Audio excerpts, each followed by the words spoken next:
This episode is sponsored by Crunchyroll. Kaiju number 8 is a new shonen manga in which the hero, Kafka, is half human, half monster.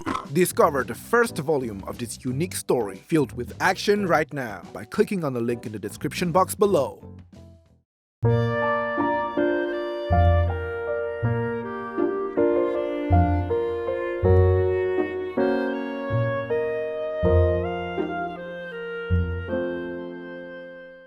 Hi everyone! When I was around 10 years old, I noticed that my little brother Henry, who was 6 at the time, started to behave differently. Normally he was always very energetic and cheerful, but now he came back from school looking more and more sad and tired. When I tried to ask him if something was wrong, he just said no and went to his room. But one evening, as I was doing my homework, I heard my parents yelling at him. Apparently, Henry had a fight at school and he beat the crap out of a kid. When my parents asked him why he did that, he just mumbled some words and got sent to his room. But me, I'm his brother, so I knew fighting for no reason is just not something he does. He was definitely trying to hide some stuff. I knew that Kevin, the caring brother, couldn't solve the mystery, so I had to become a whole new character. Dark Kevin! I told my mom that today I would pick Henry up from school myself.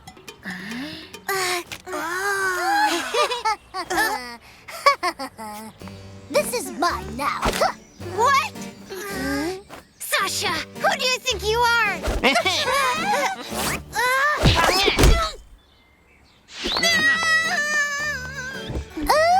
Look, everyone. It's the ugly little loser. Don't forget my marbles tomorrow. And remember, I want the red and blue ones. Weakling! What the? Hey! Henry! What's happening here?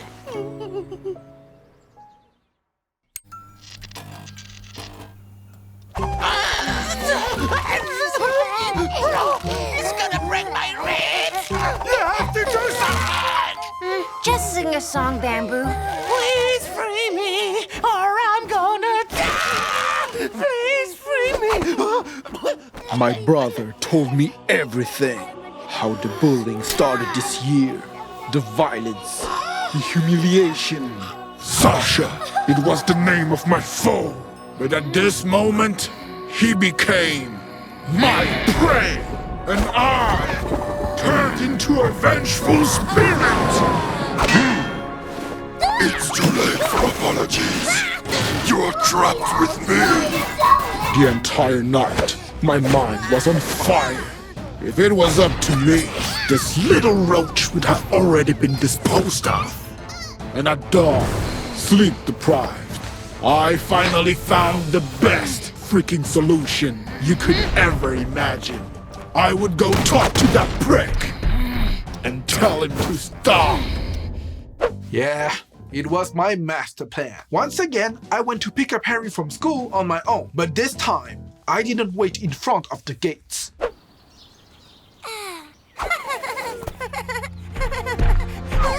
I waited for Sasha. Inside. My mom, she makes the best cakes. Good job, guys. These 2 marbles are mine now. I hope you like pain. What? Who are you? Kevin! Huh? Oh, I see how it is. The little snitch couldn't face me, so he needed to call his big brother, huh? Coward! Coward! Come on, what were you thinking? Look at your pathetic brother and his chubby face. You think he's gonna be able to protect you? He's a big balloon, and once I hit him, he will roll to the first bakery. So what do you have to say, fat ass? Fat ass! Fat ass!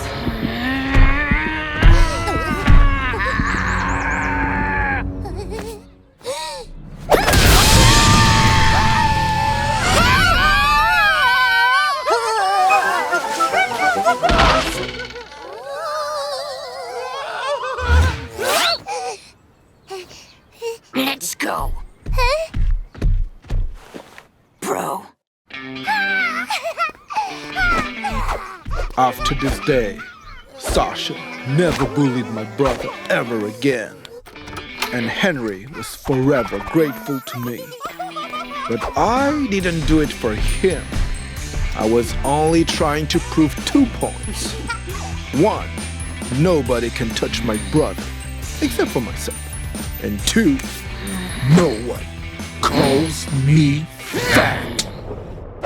Yeah, don't do what I did. That ending was badass, but the more I think about it, the more I realize I shouldn't have done it. Sometimes later, I learned that Sasha was often physically abused by his parents, and that's why he was bullying other kids at school. He was spitting out his anger, and Henry kinda did the same. Remember the kid he beat up at the beginning of the episode? Well, he had nothing to do with Sasha. He was just a kid who bothered Henry. My brother was fed up, and he let off steam on him. You're getting bullied, so you bully other people who bully other people, and it's very tough to break out of the circle of violence. So the moral of the story is, learn Kung Fu. Peace.